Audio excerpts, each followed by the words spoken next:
Good day. This is Dr. Jim Weldon, Yogadhi, speaking to you from Heavenly Mountain and our wonderful community here in North Carolina, and our ongoing discussions of living an enlightened life. This is the second book, Rise of the First World Teacher. And in these last several episodes, I've been talking about the development of our community here, and also sharing some of the insights that had come in the last few years. At the point that this program began, it was now the 35th year since the initial founding of the Art of Living Foundation. And during that period of time, that organization had grown to a huge stature. Its programs were extremely diverse and attracted the interest and activity of really many millions of people all over the planet, joining together to celebrate our common heritage, our traditions, and in the last few years before this major event, the 35th anniversary, called the World Culture Festival that we attended in India, my wife and I had moved into our dream community located in Boone, North Carolina, on 1,000 acres, and gradually began to work to continue to support the development of this community and help inspire people about living a more enlightened life and helping them understand the stages in this development. And this morning, in the last day, as I've been thinking about the segment, I actually wrote a small joke about what I was passing through. Maybe it isn't clear culturally. It was something that happened to me when I was growing up. And my parents used to, when I was a child, watch some of the early comedians in the United States. And one of these comedians team that was quite famous, this is probably the 1920s, 1930s, so it was a few years back. It was called Laurel and Hardy. And they were kind of a goofy friend, and Laurel was constantly, scratching his head, and Hardy always had the answers, but he never had the answers. And they were constantly getting into trouble. And so I wrote a little poem this morning about a conversation between Laurel and Hardy if they happen to be wise. If they happen to be wise. And so if you ever get a chance to search under Laurel and Hardy, you might see some pictures of them and see some of their comedy stunts. But this is the wise Laurel talking to the Hardy. And Laurel says to Hardy, "We're in a pickle, my friend. We're on a speck of dust sailing through space about 1/3 the speed of light. We've forgotten our past. We can't keep our mind on the present moment, and we don't know our potential future truth." And Laurel says to Hardy, "I think we should find a true spiritual teacher."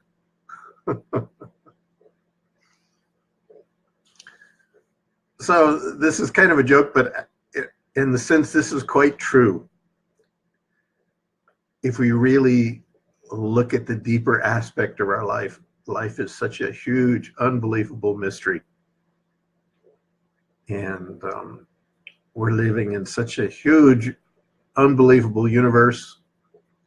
And in so many ways, we're just very, very much kind of beginning that grander journey.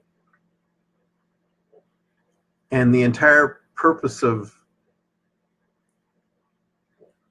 these books that I've written, the first one, Living the Enlightened Life, and the second one, The Rise of the First World Teacher, is to help people understand and see that they are in a pickle. We are in a pickle. I don't know if you know what a pickle is. Pickle is, anyways, something. It's a green cucumber that's been soaked and cured. So anyway, it's a joke. It's my joke. Perhaps not the best joke, but the whole purpose of this is to help us all get out of that pickle and make our life much more purposeful and understand how really deep and amazing this adventure is. So at this point in our life, we had been living on Heavenly Mountain. We moved here in 2012. Now it's 2017 or close to 2017. And during that time, one of my goals is to help support the potential growth of this community into what I envisioned it ultimately would be, this particular facility in Boone, North Carolina.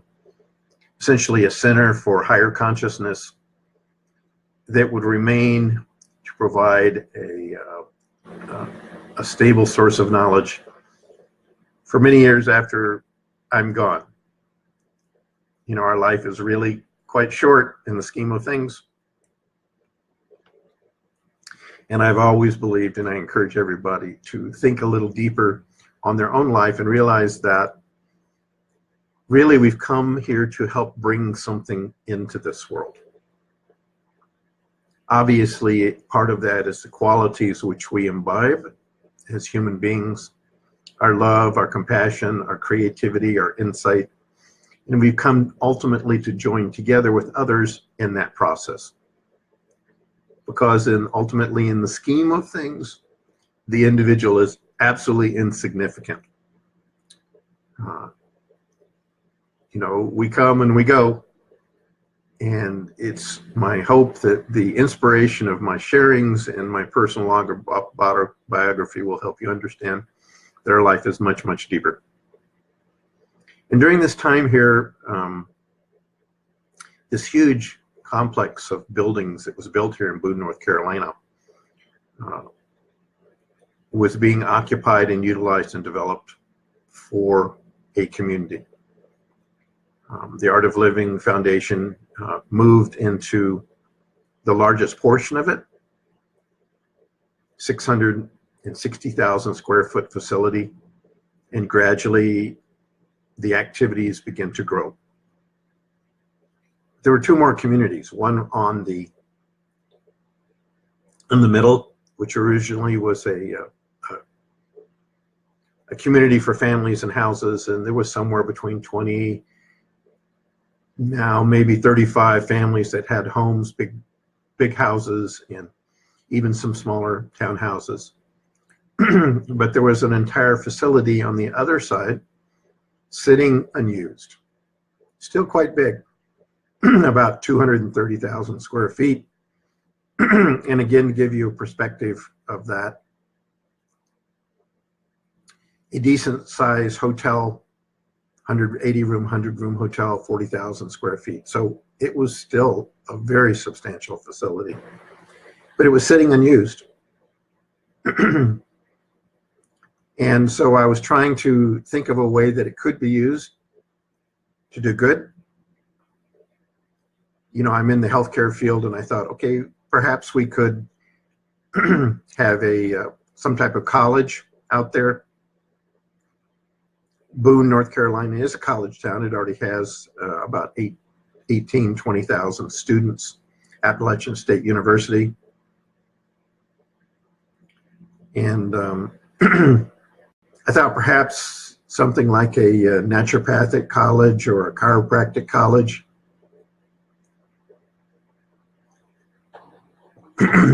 Because the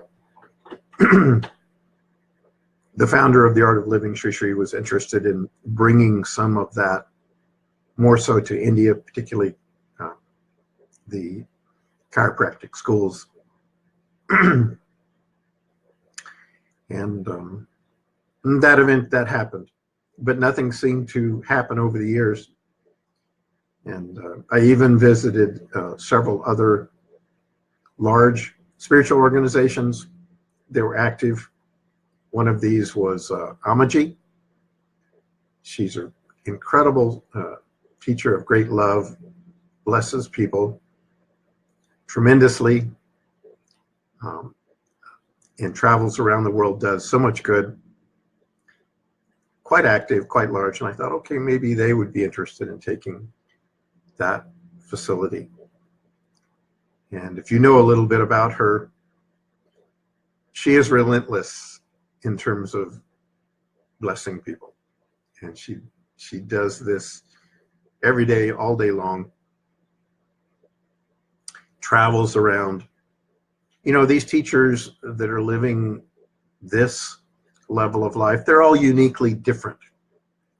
They have different ways that they share their knowledge, but essentially they're all obviously talking about the same thing, because the purpose of this explanation is that this same truth underlies this.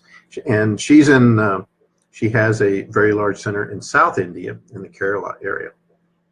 And I have a funny story about what happened. You know, a few years back, when Sri Sri Ravi Shankar met Amaji, and I'd seen her several times in Colorado, and I did actually go out to visit her to see perhaps if her organization was interested in utilizing this facility. And no, she was already committed elsewhere. But anyway, when there was a story that they were meeting, they crossed paths, the founder of the Art of Living, Sri Sri, and Anamaji crossed paths in an airport. You know, now he's traveling to, you know, maybe 20 or more countries a year, relentlessly traveling from place to place, inspiring people, starting up new programs. And it's absolutely unbelievable the number of people that he knows quite well and personally. And anyway, the story is that they passed in an airport. And they saw each other across the hall there, came together and hugged. Okay. And said hello to each other, and then went on to their planes. And so several days later, I was actually traveling with the founder of the Art of Living up in his car with him on the way to our Canadian center in Montreal. A smaller facility than we have here, but it was one of the first in North America. And anyway, Sri Sri is sitting in the car, traveling in front of me, and he turns and he's thinking, he says, "Oh my goodness," surprised. He said that, in the last 3 days, I've hugged 28,000 people. I think that's the number he said. And he normally doesn't do that. But this was right after, a few days after he had met Amaji in the airport, and they hugged. Really surprising. And apparently what happened, life is as a mystery, that quality that this great teacher Amaji had somehow was imbibed in the founder of the Art of Living, in Sri Sri. And he took up hugging. He had no choice. And actually, me and my friend were sitting in the back, amazed by hearing this. And I took out my calculator and I started trying to figure out how long he had to spend with each person in order to hug that many people in, a couple of days of events that he was doing. And this wasn't his character to do that kind of hugging, but he just took it up all of a sudden, spontaneously, and then gradually it faded out. But the point of that is perhaps of this story is that gives you maybe a deeper peek into the idea that the same life that lives within us lives in everyone, and that there really absolutely is a state of oneness where we feel and know in the most intimate part of our being that we are connected in one life. And so we traveled to India in 2007 for a grand event, the 35th anniversary, called the World Culture Festival celebration. And at this point, Bangalore, 10 years ago, we had 5 years ago before that, we had the 30th, this was the 35th. And I talked earlier in one of my episodes about how amazing that was to be at that event. And one of the really cute events that happened where mysteriously I had brought a couple of friends, and I had no intent to sit down, perhaps meet with him, but I had a secret desire for my friends to meet the founder. It's like somebody is your absolutely best friend, close buddy, that's inspired you, that you look up to, father-like figure, really more than that. And you want to introduce them, because not for oneself, but because we should have the chance to be in the presence of this kind of consciousness. And so anyway, at that event 5 years earlier, in the middle of a hall when there were thousands, tens of thousands of people, I had this experience where I felt like someone was pulling on my ear. No one was there. And I intuited that I was being called. And then I left that hall with my friends in tow, and even with all the thousands of people, I felt that he was in this next building. If you've been there, you'll know what I'm talking about, this hall. And I went for the door, and the crowd parted, thousands of people.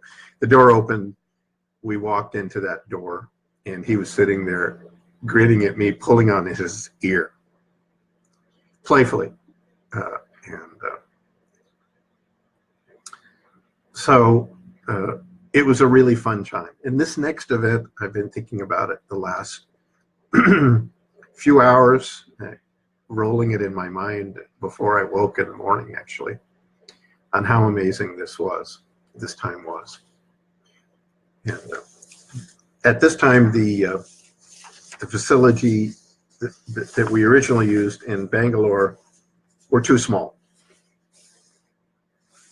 The location was too small. The 50-acre airport was too small, and they needed another place.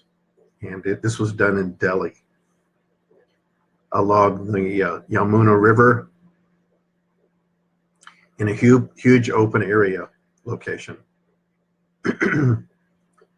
And it was intended to again celebrate the One World family called Vasudeva Kutumbakam. And at that event, it was much bigger than the event. Perhaps 1.5 million people or so came to the first one, 2 million. This one, there were actually about 3.5 million people that came.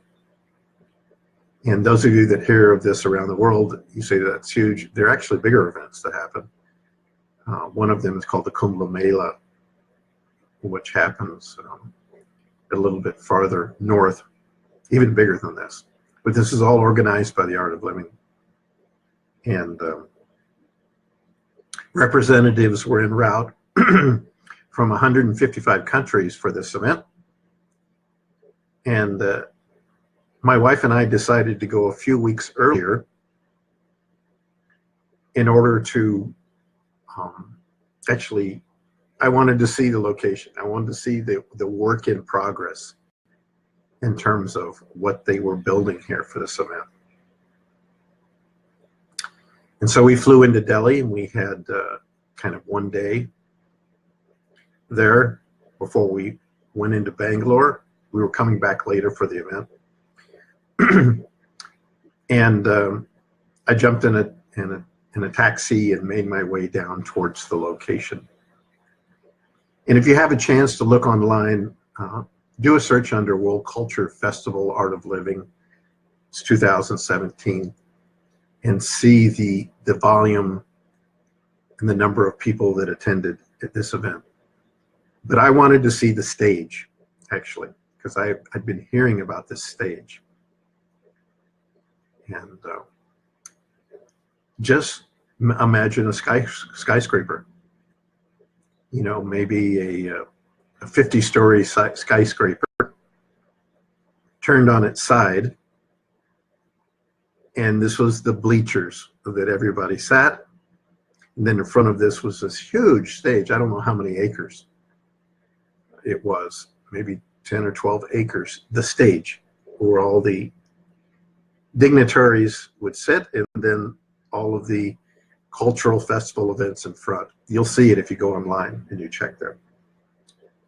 And they had decided that they were going to build this with absolutely no impact on the land. Ecology, no impact. And it was a free floating structure. No foundation, no concrete poured. And with elevators to take people up and down because it was so big. This huge structure. And then all of the surrounding open area and all of the giant projection screen. I just wanted to go out and see. Amazing, amazing event. And amazing they could build this. Unfortunately, there were some opposition. You know, India, it has its different parties and individuals that have different points of view. And, you know, you could say that there were people that were creating some troubles for the organization. They thought we were damaging the land and everything, but there was zero impact. In fact, they cleaned up the river, the whole river there.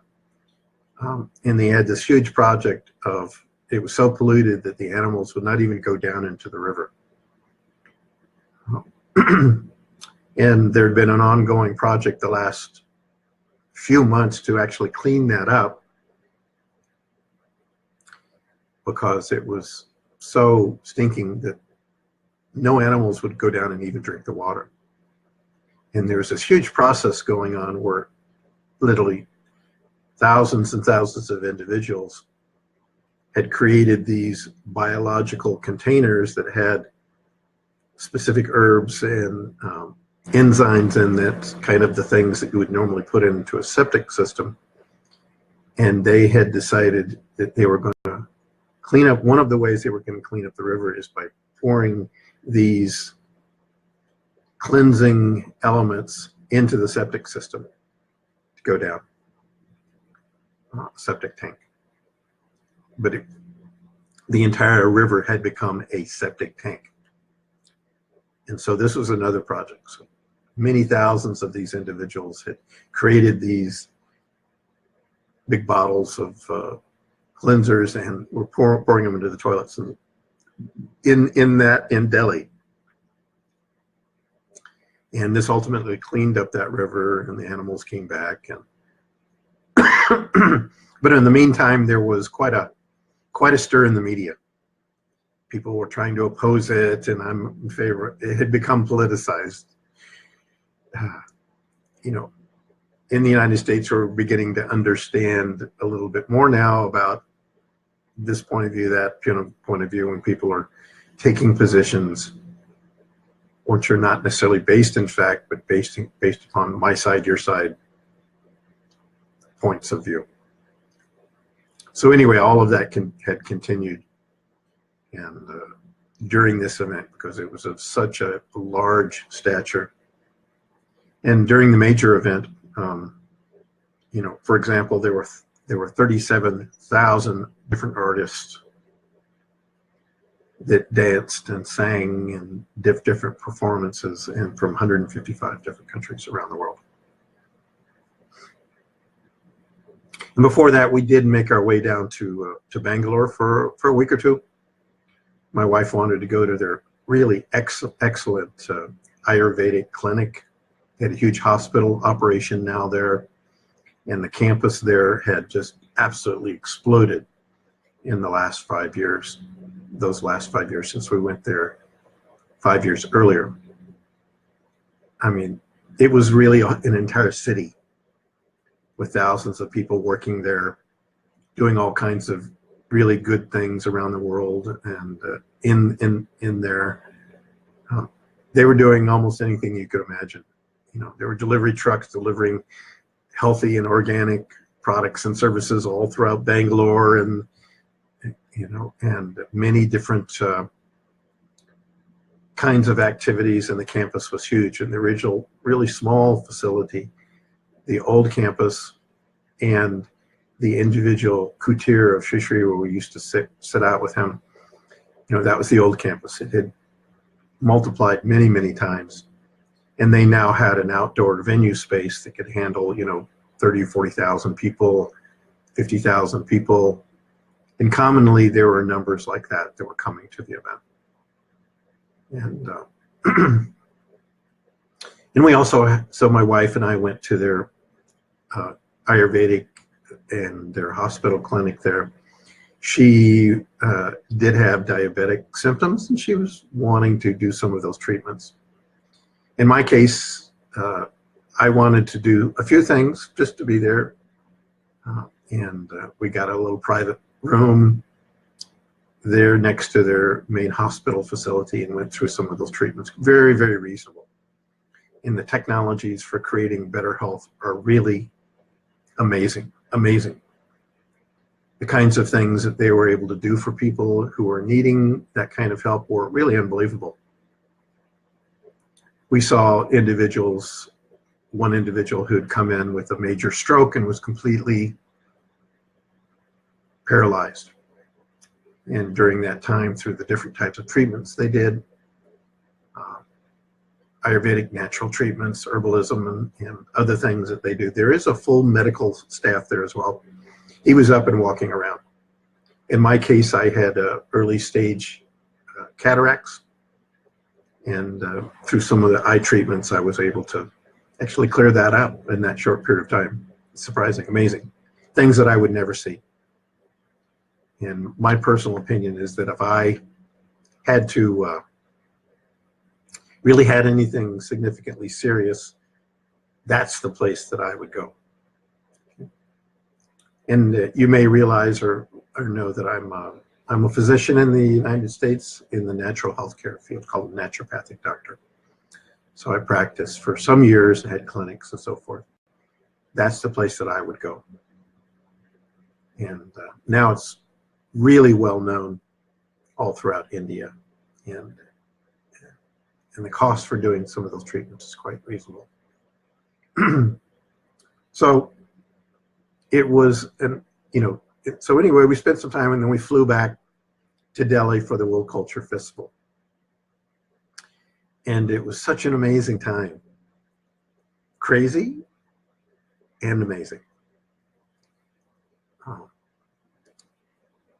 The thousands of volunteers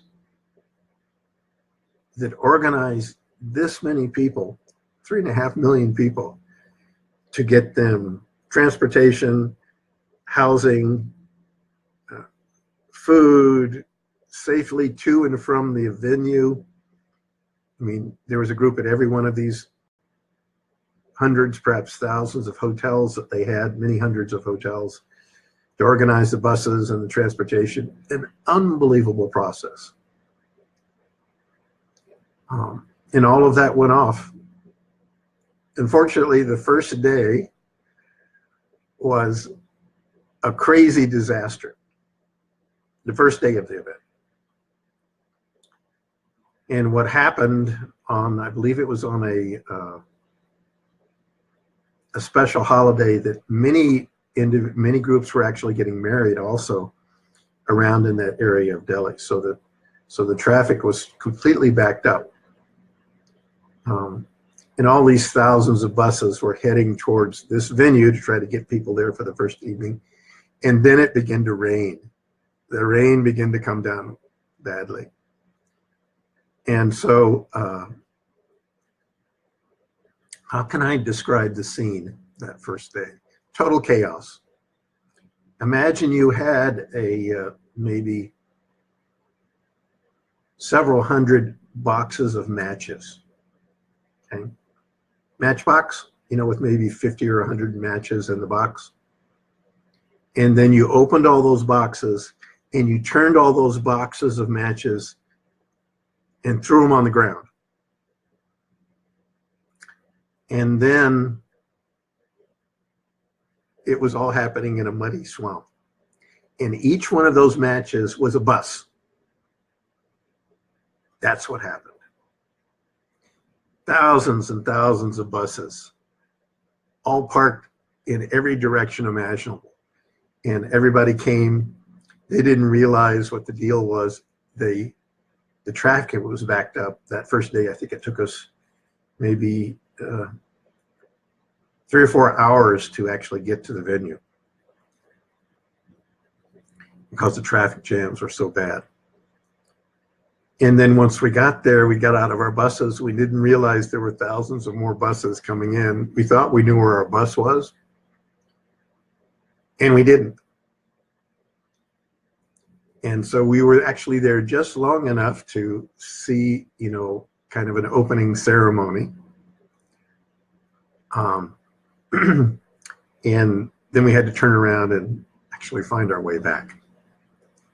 The chaos was unbelievable. How it happened, I still don't know how it was possible.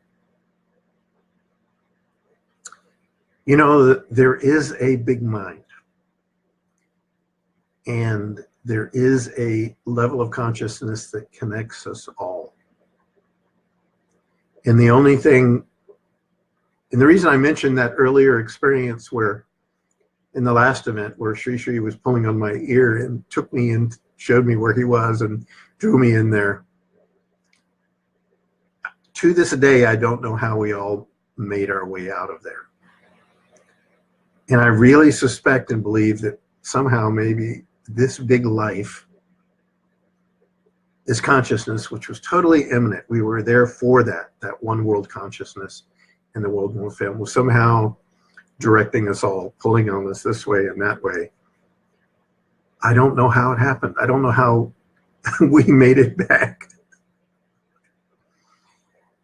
But all those hundreds and hundreds of thousands of people, that were in this for this first day, walking through the mud, and some places the holes you would step and it would go down to your knees in the rain, in the mud, found our way through all this chaos back to our bus and back to our rooms in our hotel. And our driving distance from our hotel was maybe 15 or 20 minutes away. We weren't a long, long way away.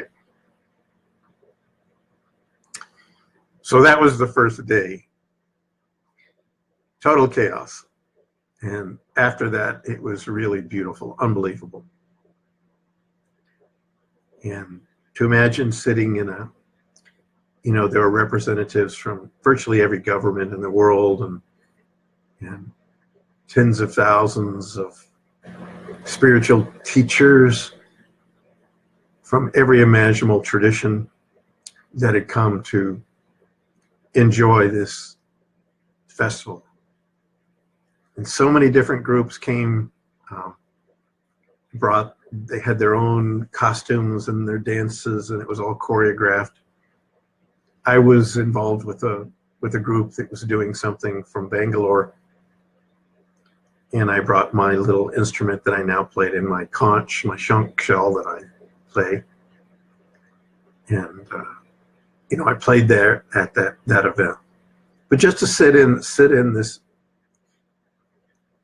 we had very comfortable chairs and couches to sit in. It was incredible.